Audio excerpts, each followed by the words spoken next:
This week we're looking at the future of gadgets, stuff that's really going to change our lives.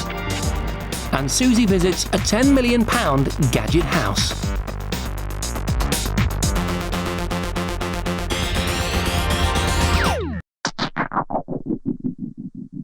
Predicting the future of technology has always been notoriously tricky. The name is Gigan, and although not quite human, he's certainly the nearest approach yet created by man. There may well be a time when robots like Gigan are accepted as part of our everyday life. 50 years ago, this guy thought this was the only gadget we'd need in the 21st century. But you know, it is possible to predict the future of gadgets. You just have to know where to look. More than 500 million mobile phones will be sold this year. They're definitely the most important gadgets of all. And to find out about their future, we had to get to one man. In 1997, Carl Humphreys created the first hands-free mobile. He went on to join Orange and became their head of world prophecy. Now, he's even more important and has agreed to be filmed and reveal to us what's next. What's the one thing that's going to really make me open my eyes? I think one of the biggest things you'll see is this, what we call the kind of an intelligent network. You'll be able to sync things that are on your phone to things that sit up in the network. For instance, I have all my addresses on my phone, but actually we'll be able to sync that to the network, so if you lose your phone, you'll be able to get all your numbers back. A mobile is limited by its small memory, so this is a major development. In the future, your handset will be a portal into the network's much greater storage capacity, perfect for accessing your photo album or music collection. Are there any other future functions that you can tell us about? Yeah, there's actually a project we're working on at the moment where we're taking the idea of blogging, the idea of publishing onto the internet, and combining that with location. So you can imagine in the future going into a restaurant, and while you're in that restaurant, pick up a restaurant review that someone's left there. So it's like a personal guide to wherever you are, whatever you're doing, wherever you're going kind of thing. It's a good way to think about it. Have you already tried it on people? Yes, we have. And the reaction has been? It's been very good. People are very interested. This idea of kind of publishing and leaving information, especially about local neighborhoods. Carl, I'm really interested in finding out whether you're going to be able to get TV on your phone so you can watch TV as you're wandering around. Is that going to happen? Actually, something better than that. We'll be able to give you clips of the things that you're most interested in. So it's almost like your own personal TV channel. When there's TV shows that you've missed, you'll be able to download that onto your phone and watch it when it's convenient for you. South Korea leads the way with mobile TV. Since 2002, they've had phones that pick up terrestrial telly. Later this year, a mobile that receives satellite TV will be launched. We can expect it around 2007. Join us later when we'll give you a further glimpse into the world of gadgets. And believe me, some of the stuff we've got to show you is awesome.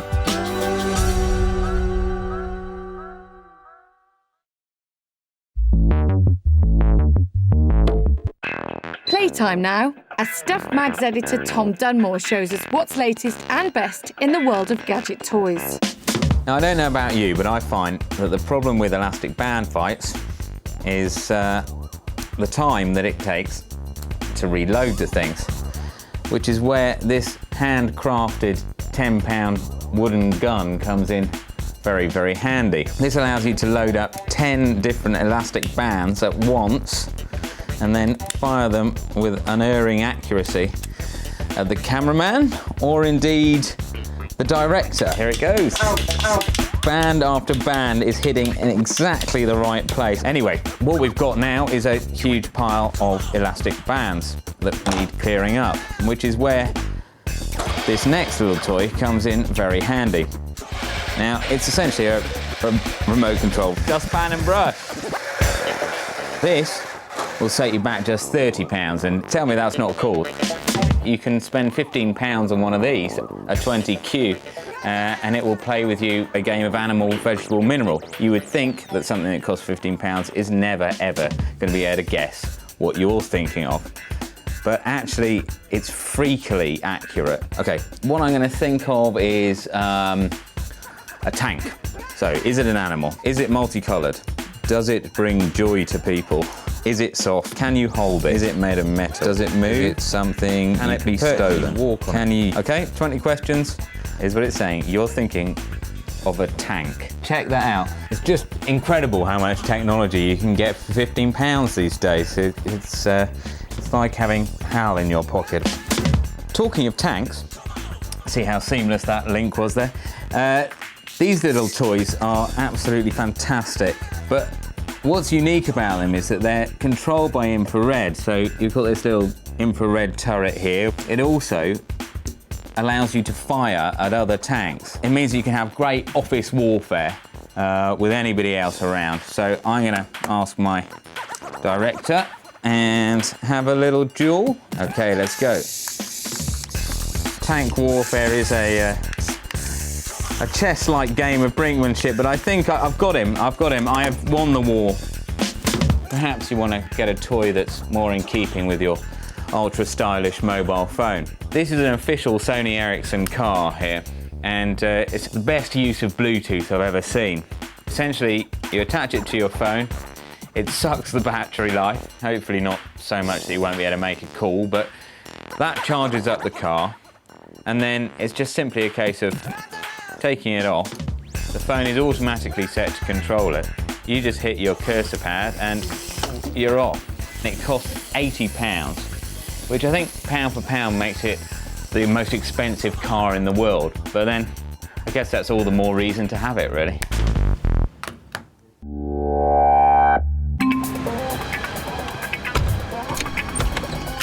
Considering that PC stands for personal computer, they're not really that personal, are they? Morning. I mean, most of us get to work every day and end up using something that looks pretty much the same as everyone else's. But it doesn't have to be that way.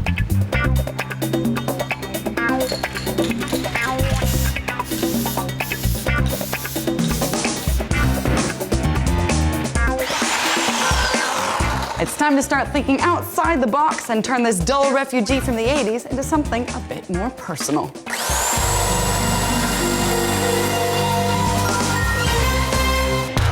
Redesigning the packaging of PCs, or modding as it's known, is a growing trend being taken to fantastic extremes. It all started at huge games competitions in the US, where bigger and faster computers rule. But the trouble was that all the lovely, powerful stuff, the hardware that makes the gamer cool, was shoved inside this unsightly beige box. So to scare the hell out of their opponents, gamers started off by making their computers look a lot like this. By cutting a hole and adding a window, it allowed everyone to see what kind of silicon hardware they were up against. They added strip lighting, neon fans, braided cables, touch-sensitive drives, and control units for cooling. That's right, cooling. The key, you see, to a faster processor is to keep it from overheating.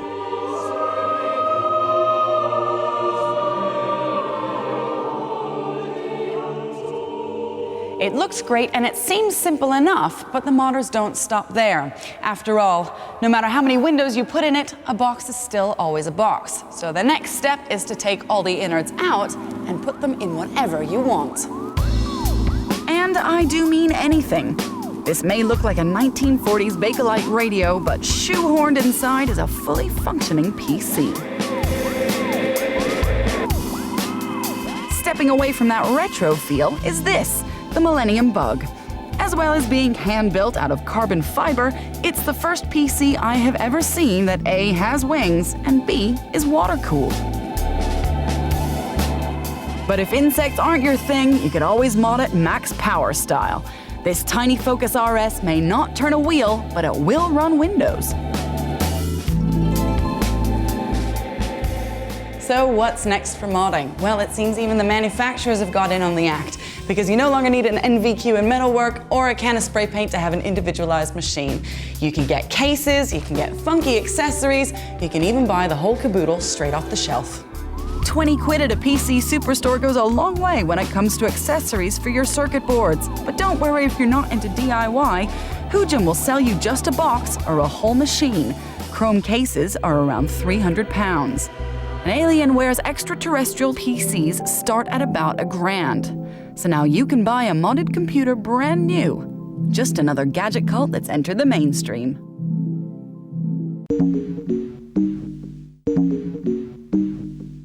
This house is worth about £10 million, and the owners are out of the country.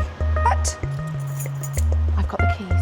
I'd love to be able to tell you who lives here, but we've had to guarantee confidentiality. And for security reasons, I can't even tell you where we are in London, what it looks like from the outside. However, what we can do is have a look inside.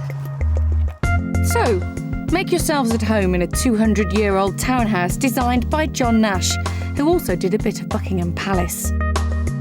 The owners have just spent £185,000 with custom installers Decorum, but not on any outrageous gadgets for gadget's sake. The brief was to keep the technology practical and the 10 miles of cabling completely hidden. We're here to see the bits that one day will filter down to all our homes. There are 9, count them, 9 plasma screens. That just plays JPEGs. For watching movies, there's an 8-foot projector screen. And here's a tip from the top. Paint the walls of your home cinema a dull colour to minimise reflections. Have a look at this. It's £4,500 and it is the ultimate remote control. From this, I can pretty much control anything in the whole house. And the beauty of it is, it's a piece of cake to use. Take music. The owner's CDs are stored on a central 160 gig hard drive costing £3,000. The system can play up to 3 different tracks in different rooms at any one time through speakers hidden in the ceiling.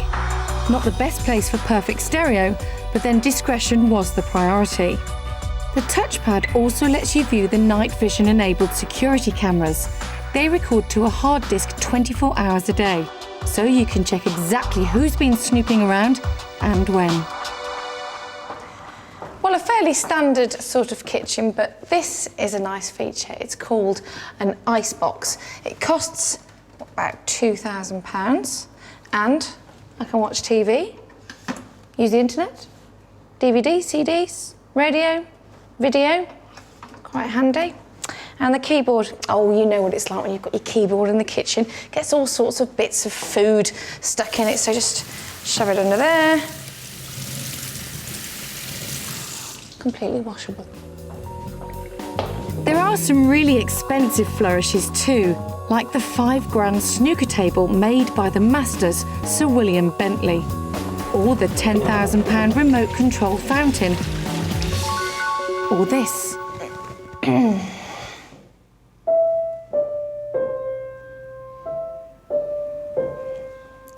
Well, naturally, their piano is the ultimate make, a Steinway. But even this £45,000 masterpiece needed a few gadgety add-ons. First of all, this CD-ROM that allows the piano to play itself.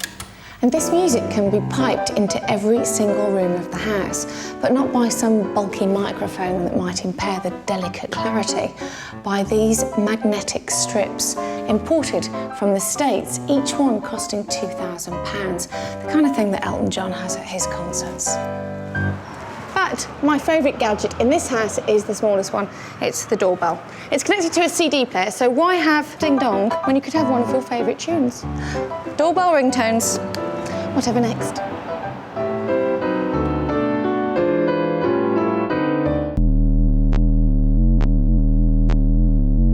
Next up, a genuine look into the future of technology. We've been taking a sneaky peek around some of the research and development departments of the world's most cutting-edge companies. I guarantee you the gadgets you're about to see are truly mind-blowing.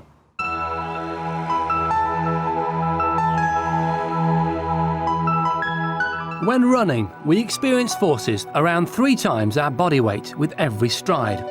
And that force increases and decreases depending on the speed we're moving at. The Adidas One intelligent running shoe will adapt constantly, up to 5 million times a second, to provide the right level of cushioning for every step we take. This is how it works. In the heel of my shoe are a number of sensors measuring the impact weight of each step that I take. That information is then fed to the shoe's brain, located here in the arch. It works out exactly how much cushioning is required. Then a motor-driven cable system either softens or tightens the cushioning element in the heel, enabling every step I take to be as comfortable and efficient as possible. Adidas reckon the shoes will cost around £250 and should be in the shops for Christmas.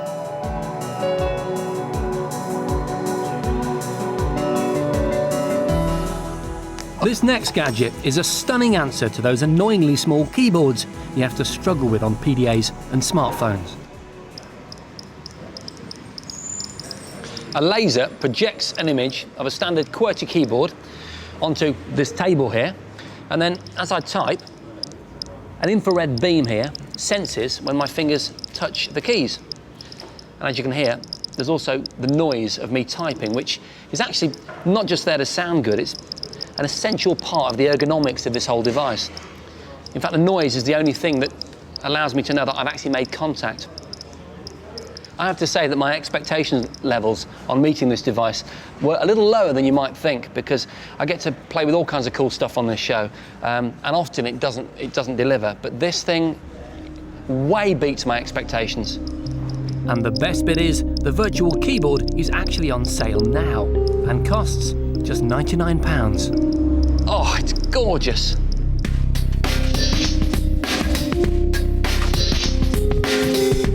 This is Louise Wilson, and using biometrics, she's designed and created an anti-theft handbag.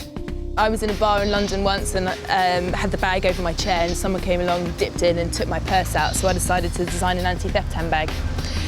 It uses fingerprint recognition so that the owner stores their fingerprint on the memory of the scanner.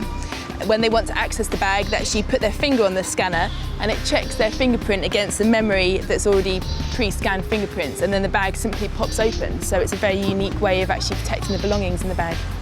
I'm working with a manufacturer at the moment and it should be on the shelves next year. And Louise is well up with the game. Biometrics is already revolutionising security worldwide. Here you can buy fingerprint-operated locks. In Japan, banks are already using iris recognition. And in the States, the police have guns that will only fire when they recognise the correct palm print on their handle.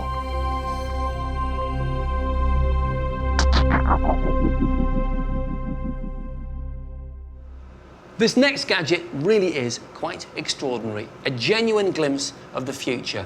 It's a 3D printer. Now, that doesn't mean that it gives you 3D pictures, it actually gives you a three-dimensional copy, a physical model of whatever you put into it. You need to start with a 3D image on a computer. The printer then separates that into thousands of horizontal layers, basically thousands of two-dimensional images.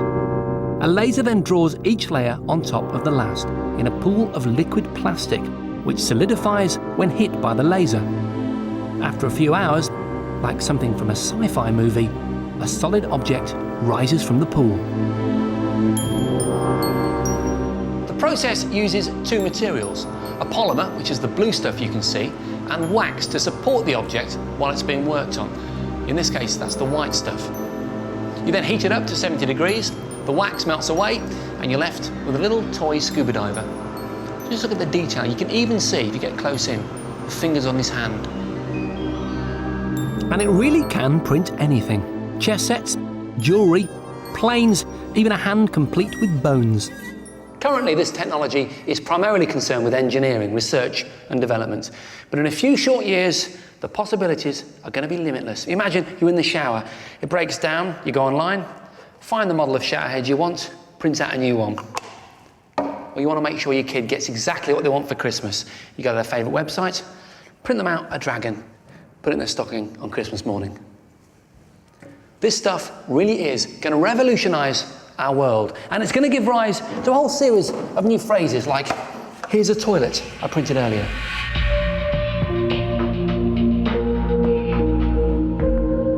Tellies have been getting bigger and bigger in the last few years, and this is one of the biggest. It attaches 55-inch plasma screen. The problem is that standard definition TV pictures don't offer enough information to make a picture quality worthy of a screen as massive as this. But all that's about to change, because the buzzwords in telly circles these days are high definition. High definition offers up to 4 times the clarity of what we're watching at the moment and will offer us cinema quality pictures in the home. Because we still broadcast at standard definition, it's impossible to really show you how good it is. But we can give you an idea. Watch how the quality holds up as we zoom into the HD image compared with what's happening on the standard picture. HD TV was launched in Japan 12 years ago, and the Americans are already watching a lot of primetime shows in HD. In Britain, though, we're a bit behind the times, but Sky say they'll be broadcasting some high-definition programmes by 2006. But the good news is high-definition television is definitely coming, and I, for one, can't wait. Nor can I. Yeah, I knew you'd like it. I'm so excited, Jace. Why? Gadget. All right then.